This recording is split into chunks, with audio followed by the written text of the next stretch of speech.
अभी तो हमारे 80 गायें हैं जो 500 लीटर दूध दे रही है। जी जी। ज़्यादा चारा नहीं, हरा चारे की थोड़ी कमी है। पहले से तो 6-7 लीटर एवरेज है। और घी हमारा 1500 रुपये लीटर बिक जा रहा है और दूध 70 रुपये बिकता है। जितना जी हाँ जी, कोशिश करते हैं हम ज़्यादा दूध सस्ता नहीं दें। गांव में भी मैं कहूँगा कि जो किसान भाई डेयरी करे तो वो घी बना ले इसका, क्योंकि गांव में इतना डेयरी का रेट नहीं है, बेचने में भी दिक्कत आएगी दूध का। तो घी इसका ख़राब नहीं होता 1 साल तक। और घी इसको बीमार कोई भी रोगी हो, कोलेस्ट्रॉल की बीमारी हो, बीपी, हार्ट के, वो इसके लिए बड़ा दवाई है, तो औषधि है।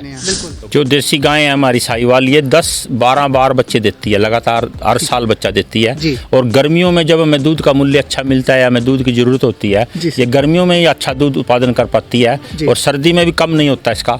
जो दूसरी विदेशी गायें हैं वो गर्मी नहीं सह पाती, गर्मी में दूध ही नहीं देती, बच्चा भी नहीं देती। और खड़ाई पड़ाई उसकी हर समय 24 घंटे ज़्यादा खाती है वो। ये थोड़ा खाकर ज़्यादा दूध देती है, थोड़ा गोबर करती है। गर्मी में इसको पंखे की ज़रूरत नहीं है, ज़्यादा नहलाना नहीं पड़ता, पानी बिजली की बचत हो जाती है, लेबर की बचत हो जाती है। गोबर ये बिल्कुल साफ सुथरी गाय है, गोबर में बैठेगी भी नहीं। और धूप जितनी जो धूप पड़ती है इसका दूध बढ़ता है। गर्मियों में हमें ज़्यादा इसको ध्यान नहीं देना पड़ता। और बीमारियां इसमें नाम मात्र की हैं। जो भी बीमारी है वो इसमें ये नहीं है कि हमें रात को गाय बीमार हुई सुबह मर गई। एचएफ गाय में तो ये है कि पता ही नहीं लगता, सारा दिन दवाइयों के भरोसे। और दवाइयों से भी डॉक्टर आजकल अंधाधुंध जोड़ा छाप डॉक्टरों ने काफ़ी डेयरी में नुकसान किया है। राइट। नमस्कार दोस्तों, बहुत बहुत स्वागत है आपका इंस्पायरिंग भारत चैनल पे। मैं हूं आप सभी का दोस्त और होस्ट आशुतोष तिवारी। दोस्तों, आज हम दानवीर कर्ण की नगरी करनाल हरियाणा में खड़े हैं और आप मेरे पीछे देख सकते हैं दोस्तों, ये साहिवाल गायों का एक बहुत ही हाईटेक और आधुनिक यहाँ पे डेयरी फार्म है। दोस्तों, ये राम सिंह जी का डेयरी फार्म है और पिछले 30 से 32 सालों से यहाँ बहुत ही सफल डेयरी फार्मिंग का मॉडल जो है स्थापित किया जा चुका है। दोस्तों, देश विदेश में इसका नाम है। और यहाँ पे कुछ ऐसी यूनिक चीज़ें हैं डेयरी फार्मिंग जो आपको इस वीडियो में जानने को मिलेंगी। वीडियो को आप पूरा देखिएगा और अगर आपको ये वीडियो पसंद आए तो अन्य लोगों के साथ भी शेयर करिएगा। तो आइए दोस्तों, इस डेयरी फार्म के जो ऑनर हैं मैं आपको सर से मिलवाता हूँ और जानते हैं डेयरी फार्मिंग के बारे में ढेर सारी जानकारी। सर नमस्कार, बहुत बहुत स्वागत है आपका। सबसे पहले अपना एक छोटा सा परिचय और अपने डेयरी फार्म का सर एड्रेस बताएं। जी, मेरा नाम नरेश कुमार है जी। हमारा dairy farm Ram Singh dairy farm के नाम से जाना जाता है। राम सिंह जी मेरे बड़े भाई हैं। ठीक है सर। हमारा ज्वाइंट परिवार है, सारा मिलके डेयरी का ही काम करते हैं जी। तो सर कौन से साल में स्टार्ट किया, कितने साल पुराना डेयरी फार्म है ये? 32 साल पुराना हमारा डेयरी का काम है, जो हम पहले 10 गाय से शुरू किया था जी। आज टोटल 400 के करीब गायें हैं हमारे पास आई। ठीक है सर, बढ़ते हैं पहले प्रश्न की तरफ। सर, जब डेयरी फार्मिंग की नाम आती है तो आजकल लोगों का थोड़ा इंटरेस्ट कम हो रहा है, और खास करके जब साहिवाल और देसी प्रजाति की गायों की बात होती है तो लोग जो है काफ़ी दूर भागते हैं, क्योंकि अभी आजकल क्या हो गया है सर कि डेयरी फार्मिंग एक घाटे का सौदा किसानों के लिए हो रहा है। तो सर, आप किस तरीके से इस बिजनेस में लाभ कमा रहे हैं और मैनेजमेंट कैसे करते हैं, इस सवाल का आप जवाब दीजिएगा। मुख्यतः डेयरी में जो हमारा एचएफ नस्ल की अमेरिकन गायें थी ना, उनमें किसानों को बहुत घाटा हो चुका है जी। क्योंकि वो यहाँ के मौसम के अनुसार नहीं भगवान ने बनाई। हमारे यहाँ जो साहिवाल गायें हैं, ये देसी गायों में सबसे ज़्यादा उत्पादन दे रही है।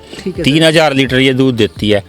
और जो चारे के रेट बढ़ चुके हैं, खड़ाई पड़ाई किसानों को जो डेयरी का इकोनॉमिक्स है वो घाटे का सौदा बढ़ जाता है। ये सूखा चारा खा के भी जैसा कैसा भी है, अगर शेड कमजोर है, किसी किसान छोटा किसान है, तो भी उसको दूध दे पाती है। इसीलिए डेयरी में हमें दोनों चीज़ें देखनी चाहिए, ब्रीड भी और उसकी फीडिंग भी, जो हमें कॉस्टली ना पड़े।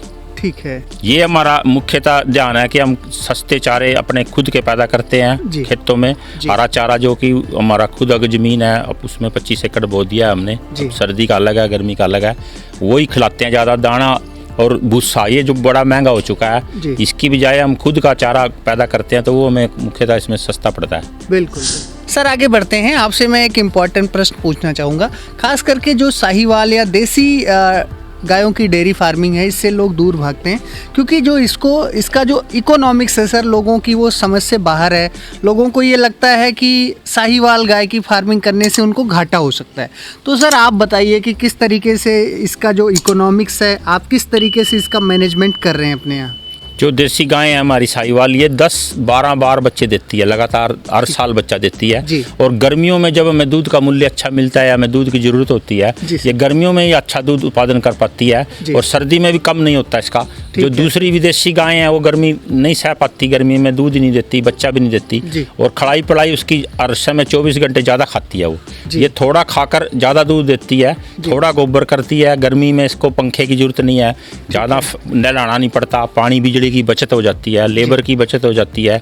गोबर ये बिल्कुल साफ सुथरी गाय है, गोबर में बैठेगी भी नहीं। और धूप जितनी जो धूप पड़ती है इसका दूध बढ़ता है जी। गर्मियों में हमें ज़्यादा इसको ध्यान नहीं देना पड़ता और बीमारियां इसमें नाम मात्र की हैं जी। जो भी बीमारी है वो इसमें ये नहीं है कि हमें रात को गाय बीमार हुई सुबह मर गई।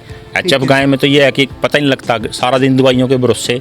और दवाइयों से भी डॉक्टर आजकल अंधाधुंध जोड़ा छाप डॉक्टरों ने काफ़ी डेयरी में नुकसान किया है। राइट। वो हर गाँव में अपनी पसंद की दवाइयाँ किसानों को पता ही नहीं होता क्या क्या दे रहे हैं। दूध भी जहर हो चुका है और इसका जो दूध का मूल्य है, अब हमें घी का भी मूल्य है, दोनों चीज़ें ज़्यादा मिलने लगी हैं।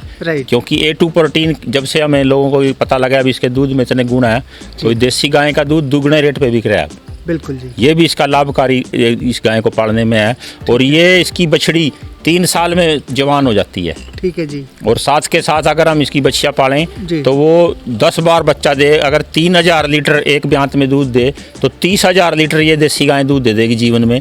जबकि एचएफ मेरा का कोई मैं नहीं मान सकता कि वो इतना दूध दे पाती है। और बूढ़ी होके वो बेकार हो जाती है। राइट। ये बूढ़ी होके भी 10 लीटर नहीं देती तो 6 लीटर दूध देती है, बच्चा भी देती है और थोड़ा खाने लग जाती है ये। वो इतना ज़्यादा 24 घंटे में खाती है कि हम उसको सूखा चारा भी नहीं खिला पाते इतना।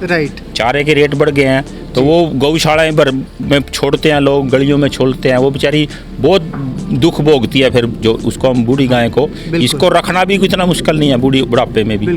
और इसके नंदी जो हम ये सोचते हैं कि AI कृत्रिम गर्भाधान से गाय को डेयरी में कामयाब, वो हमारे यहाँ नहीं है। क्योंकि 60% बड़े बड़े अच्छे फार्मों पे रिजल्ट मिलता है, 60% AI का। अगर 10 गायें हैं तो 6 गायें प्रेग्नेंट होंगी, 4 नहीं होंगी। फिर एक अगले ईट मिस होगी तो 21 दिन का जो गैप है एक AI या गाय का जो बीच में पीरियड होता है, उस पीरियड में अगर हमने गाय छोड़ दिया तो हमें 5,000 का नुकसान है। राइट। ये पहले पीरियड में हमारी गायें नंदी से प्रेग्नेंट हो जाती है। जो कि इकोनॉमिक्स सबसे बेस्ट है कि गायें आपके हर साल बच्चा दें।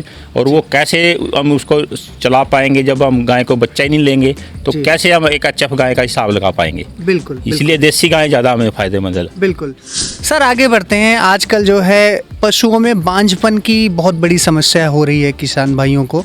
और जो गाय होती है सर जल्दी से वो प्रेग्नेंट नहीं होती है और आजकल वो हीट पे आ रही है, इसकी सही रूप से पहचान नहीं हो पाती है। तो इसका किस तरीके से आप अपने फार्म पे ध्यान देते हैं और आपकी गाय सर प्रेग्नेंट होने के लिए उसको किस तरीके का फीड मैनेजमेंट और किस तरीके की देखरेख करते हैं आप? उसमें मुख्यतः जो पिछले 40 सालों से हम यूरिया का डालना शुरू किया किसानों ने, DAP का। जी। जो ट्रेस मिनरल है उनकी डेफिशिएंसी या उनकी कमी हो चुकी है हमारे चारे में भी, गाय के अंदर भी जिंक, कॉपर, कैल्शियम और जितने भी 16 ट्रेस मिनरल हैं, छोटे छोटे जो तत्व हैं उनका बड़ा रोल है गाय को गर्भित करवाने में या गर्मी लाने में। गोबर की खाद हम पूरा 1 एकड़ में 10 से 15 ट्रली हर साल डालते हैं। गोबर भी नहीं है तो जीवामृत आजकल हम गौमूत्र गोबर का जो घोल है वो भी डालना शुरू कर दिया है। किसान भाई भी अगर इसको अपनाएंगे तो हमारी जो भूमि है वो बंजर हो चुकी है, उसमें बांझपन भूमि में भी आ चुका है। गाय में नहीं आया ये। हमारी जमीन भी ऐसी खोखली हो चुकी है यूरिया डालने से। उसमें जो हम 12 महीने 3 बार चारा लेते हैं उसको खाली नहीं छोड़ते। तो इसलिए हमें उसमें भी कैल्शियम के रूप में सुपर फास्फेट डालते हैं हम, साथ साथ में उसमें जिंक भी डालते हैं, गोबर की खाद, और साथ साथ उसको भूमि को मिश्रित चारे डालते हैं। दलहनी चारे भी हैं और दूसरे जैसे जई के साथ हम बरसीम आजकल सर्दी में बो दिया हमने। और गर्मियों में हम उसमें मक्का, ज्वार, बाजरा, लोबिया, नेपियर सब तरह के मिश्रित चारे लगाते हैं ताकि गाय के अंदर कोई कमी ना हो।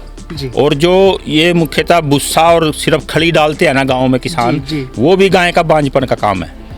गाय को तो 20 किलो मिनिमम कम से कम हरा चारा कोशिश करनी चाहिए कि वो डालें। अगर गर्मी में कुछ 2 महीने अगर हरा चारे की कमी है या सर्दी में तो हम साइलेज का जो अचार बनाते हैं चारे का, उसको प्रिजर्व कर लेते हैं। ठीक है। वो भी हम आपको बताएंगे, वो भी आसान है, किसान भाई कर सकते हैं। कि वो सस्ता भी पड़ेगा और वो न्यूट्रिशन वैल्यू उसकी ज़्यादा है। ठीक है सर।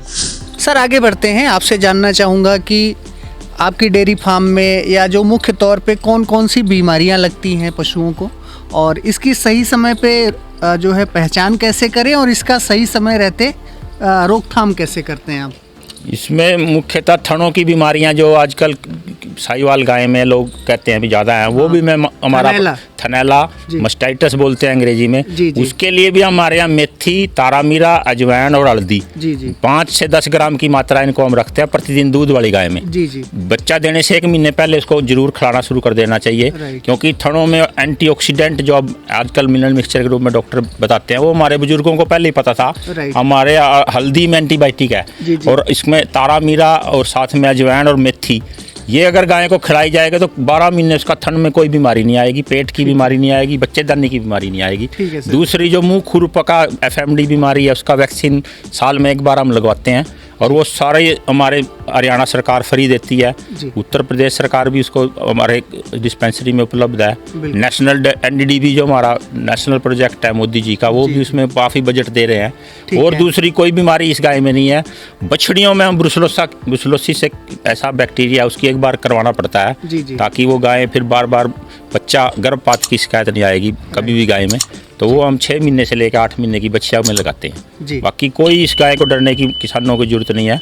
ये बहुत इसको अंदर प्रतिरोधक क्षमता और साथ में सहनशीलता, जो हमारा गर्मी बढ़ रही ग्लोबल वार्मिंग का जो क्लाइमेट चेंज की समस्या है, ये गाय बचा सकती है। वरना हमारे पास भैंस भी गर्मी में दूध नहीं दे पाएगी और HF का तो मतलब ही नहीं, जर्सी का। तो यही गाय अगला भविष्य की गाय है। सबको मैं प्रार्थना करूंगा कि इस गाय का उन्नत सांड, अच्छे नंदी वो पालें, क्योंकि नंदियों के बिना ये गाय की इसका संवर्धन नहीं हो सकता।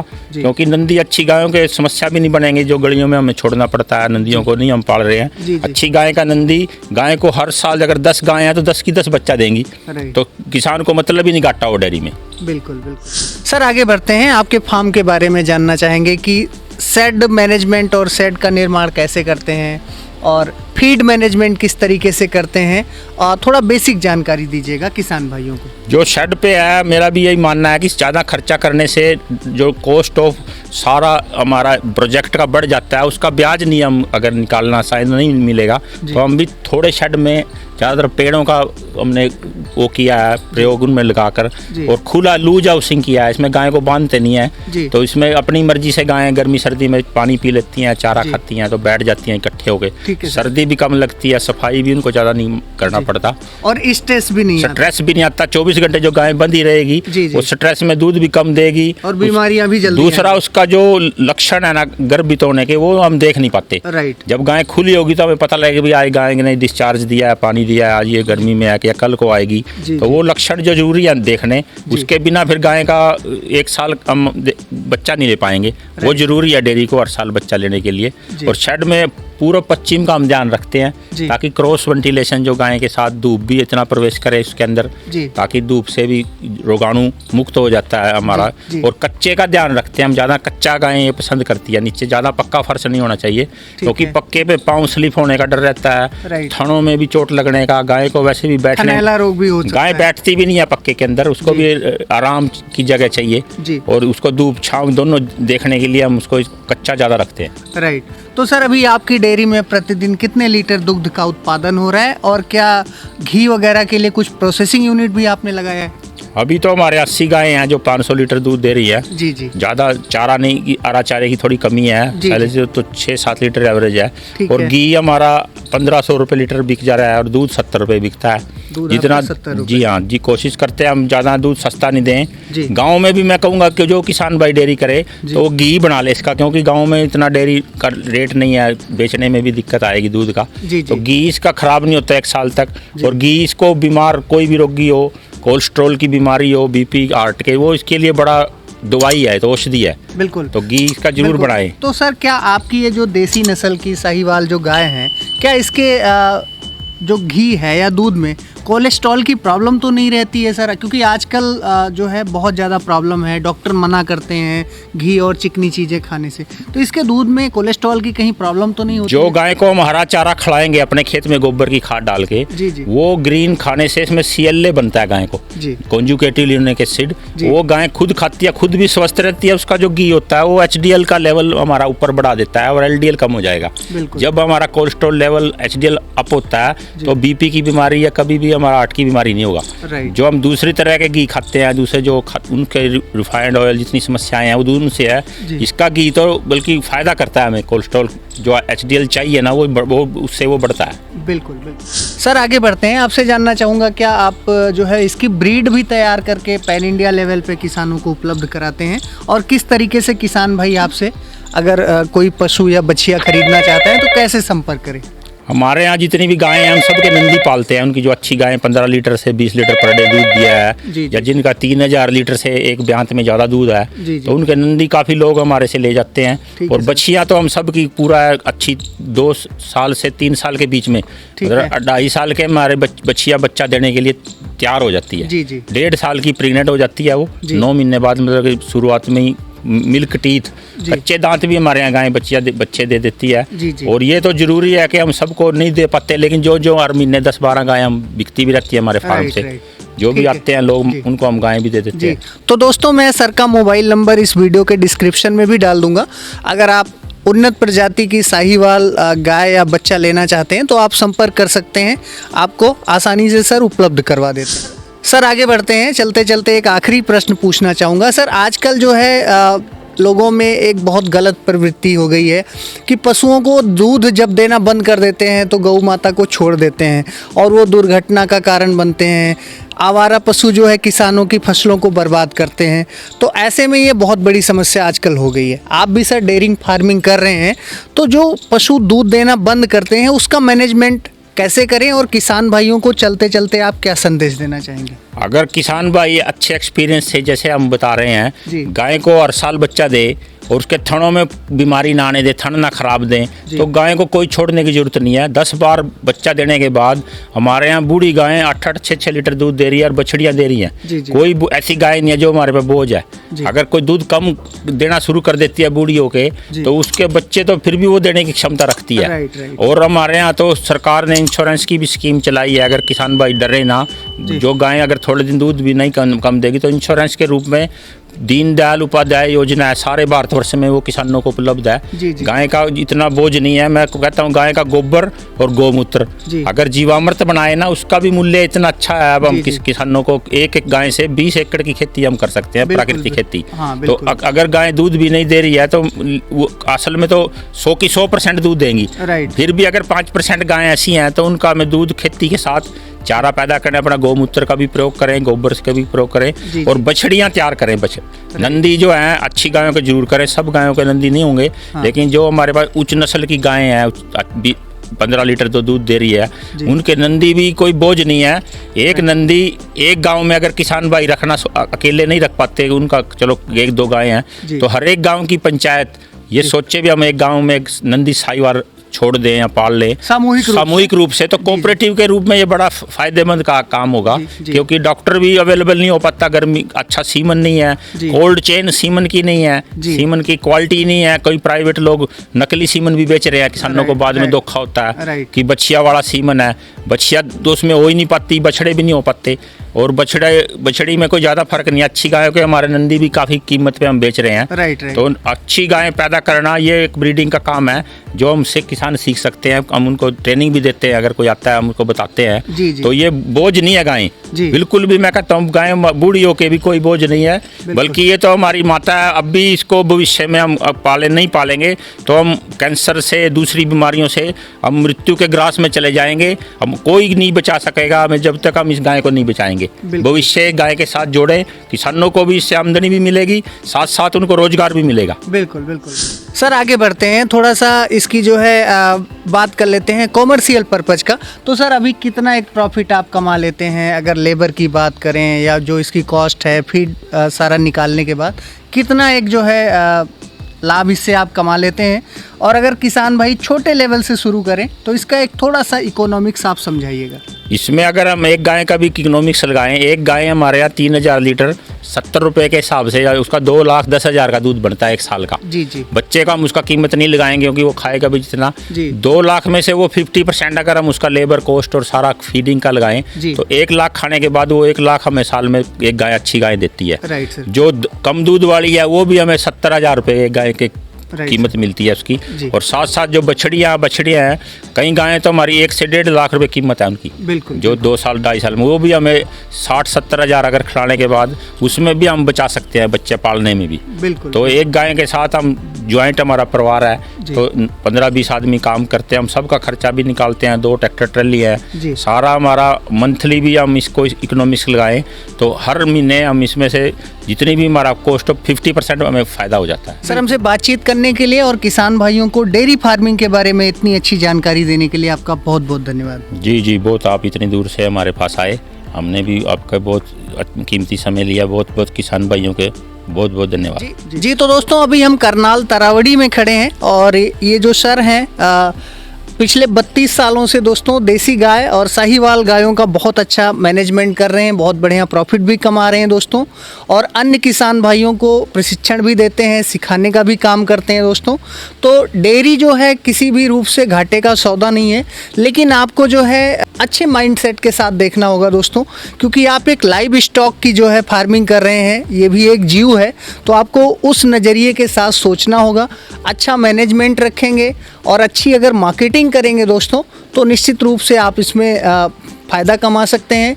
और आजकल दोस्तों गाय के जितने भी वेस्ट हैं, गौमूत्र है, गोबर है, उससे भी लोग बहुत अच्छा पैसा कमा रहे हैं दोस्तों। तो आशा करते हैं कि आपको ये वीडियो काफ़ी पसंद आया होगा, ढेर सारी आपको जानकारी मिली होगी। अगर ये वीडियो आपको पसंद आया तो लाइक करें, अपने दोस्तों के साथ शेयर करें, और अगर आप चैनल पर नए हैं तो चैनल को सब्सक्राइब ज़रूर करें। तो दोस्तों अब हमको इजाज़त दीजिए, बहुत जल्द मिलेंगे एक नई वीडियो में नई स्टोरी के साथ। तब तक के लिए नमस्कार, जय हिंद, अपना ख्याल रखिएगा।